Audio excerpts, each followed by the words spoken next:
head press with the bench press back on stability ball in order to develop the shoulders. Teach the client here in microcycle 1 that the bench press is a whole body exercise that requires glute activation.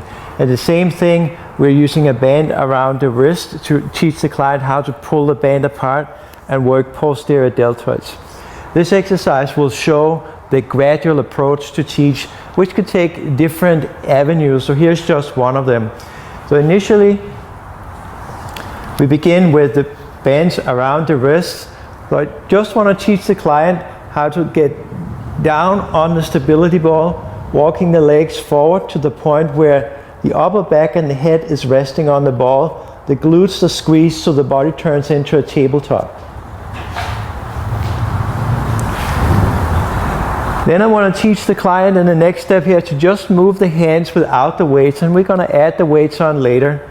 So the seated press on day 1 work like this.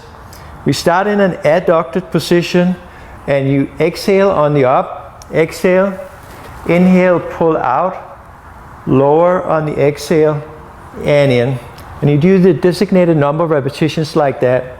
Then you're going to walk forward and do the exact same thing in the horizontal position, up, out, down, and in. Now the client have tried the patterns without the dumbbells, so it's time to get the dumbbells in the game.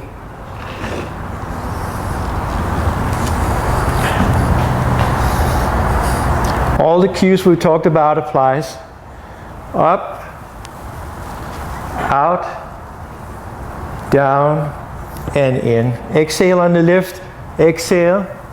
Inhale when the book opens, exhale down. Inhale when the book closes. Keeping the dumbbells close, walking forward, and do the exact same thing in the horizontal position.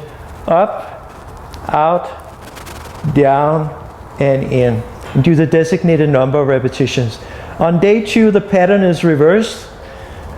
So you start out, up, in, down, out. Up, in, down, out. And the way that looks in the seated overhead press, starting out, up, in, down, out. Now I demonstrated on the day 2 variation here, I demonstrated the horizontal press first, but on both days, the seated overhead press come first because it's the variation that requires the most stability.